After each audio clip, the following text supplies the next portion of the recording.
की डरावनी कहानी एक सच्ची घटना पर आधारित है। आज की कहानी है एक श्रापित मकान की, जो कि घर नहीं एक कैद खाना है मौत का। ये एक ऐसी जगह है जहाँ पर जो भी गया वो कभी भी वापस नहीं आया। और आज की स्टोरी इसी मौत खाने के बारे में। ये कहानी शुरू होती है 1982 में, जब मुंबई इतना डेवलप नहीं था। वहाँ एक कोने में एक मकान हुआ करता था, एक मकान जो हवेली जितना बड़ा था। अब वैसे तो आसपास के लोग कहते थे कि रात के अंधेरे में वहाँ पर चीखों की आवाज आती है, लेकिन जब भी कोई वहाँ पर एक्सप्लोर करने जाता था तो उसे सिर्फ अंधेरा दिखता था। देखो, वैसे तो ये हवेली मिस्टर मल्होत्रा की थी, जो वहाँ पर अकेले रहते थे। लेकिन आज की कहानी में जिस रात की हम बात करने वाले हैं, वो कहानी जानने के बाद आपकी रूह कांप जाएगी। लेकिन वो जानने से पहले, हेलो गाइस, मेरा नाम है अविनाश को हॉरर स्टोरीज।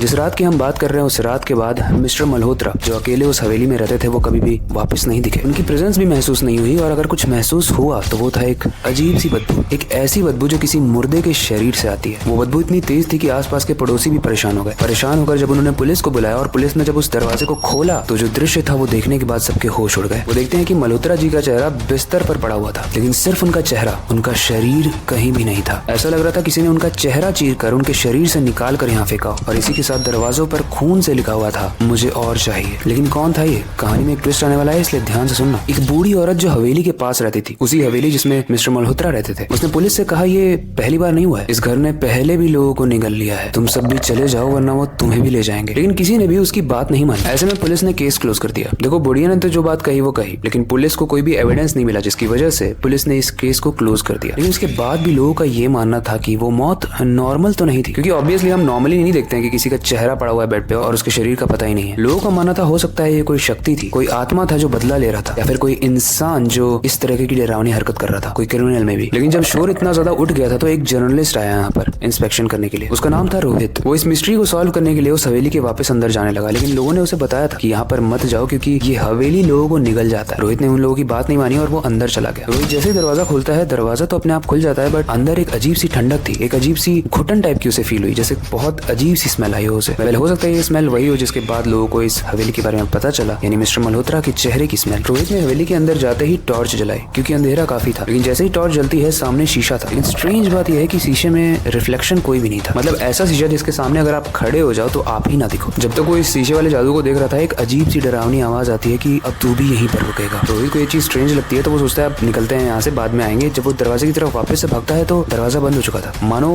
उस हवेली ने उसको कैद कर लिया। दरवाजों पर खून से कुछ शब्द लिखे थे, एक और इस टाइप का, यानी उसे और खून चाहिए। सारे दरवाजे बंद हो चुके थे, तभी उसे हंसी की आवाज आ रही थी, लेकिन उसे कोई दिख नहीं रहा था। लेकिन तभी अचानक से एक चौकीदार उस हवेली के अंदर आता है और रोहित को वहां से बाहर निकलता है। और वो चौकीदार उसे पूरी कहानी सुनाता है और बोलता है कि जब लोगों ने बोला था कि आप अंदर मत जाओ, तो आप अंदर क्यों गए? रोहित बोलता है, मैं एक्सप्लोर करना चाहता था। चौकीदार बोलता है कि ये एक्सप्लोर करने की जगह नहीं है। चौकीदार रोहित को इस हवेली की कहानी बताता है। वो बताता है कि दरअसल 100 साल पहले जब वॉर्स चल रहे थे, जब युद्ध चल रहा था इस दुनिया में, तो इस हवेली में बहुत सारे लोग छुपने आए थे, क्योंकि युद्ध के बीच में कोई भी किसी के साथ भी टॉर्चर कर रहा था वर्ल्ड वॉर में। लेकिन यहाँ का एक राजा बहुत खूंखार हुआ करता था, और वो किसी को भी अपने देश में पनाह नहीं देना चाहता था। इसलिए उसने आदेश दिया कि इस हवेली के नीचे जाकर सबको जिंदा जला दो। और माना जाता है कि 116 लोग थे जिन्होंने इस हवेली के नीचे शरण ली थी, और वो सब के सब रात भर में जल के मर गए। वेल, उनका शरीर तो मर गया, लेकिन ऐसा माना जाता है कि उनकी आत्मा अभी भी भटक रही है। और ये वही लोग हैं जो किसी का भी इस हवेली में वेलकम नहीं करते, क्योंकि किसी ने भी उनकी हेल्प नहीं की थी। अब वो भी लोगों को परेशान कर रहे हैं। ये सुनते ही रोहित बहुत सैड तो हुआ, लेकिन वो समझ नहीं पाया कि वो कैसे बचा। मतलब अगर वो हवेली सबको खा जाती है, तो रोहित कैसे बाहर आया, क्योंकि उसके साथ कुछ चीजें अंदर हो रही थी। वो चौकीदार बोलता है कि कई केसेस में हवेली उस इंसान को निगल लेती है, और कई केसेस में इस हवेली का जो ओनर है वो हवेली में आए हुए इंसानों को समझाता है और उसके बाद उन्हें खा जाता है। और तुम्हारे केस में ओनर तुम्हारे सामने है। रोहित एकदम से डर गया कि ये चौकीदार बन के जो आया इंसान है, ये ओनर है, और क्या ये भूत है? जब तक रोहित इतना बोलता, शायद रोहित का खात्मा हो गया, वो उसे जिंदा खा गया, और अगले दिन रोहित का पता नहीं चला। इसी के साथ इस कहानी के आगे क्या हुआ वो हम नहीं जानते, लेकिन ये हम जानते हैं कि जब वॉर्स चल रहे थे, तो बहुत सारे लोग शरण लेने आते थे बहुत सारी जगहों पर। और ऐसी बहुत सारी जगह हैं जहाँ पर उनके साथ कोई ना कोई किसी तरीके की प्रताड़ना हुई है, और उसी का रिजल्ट है कि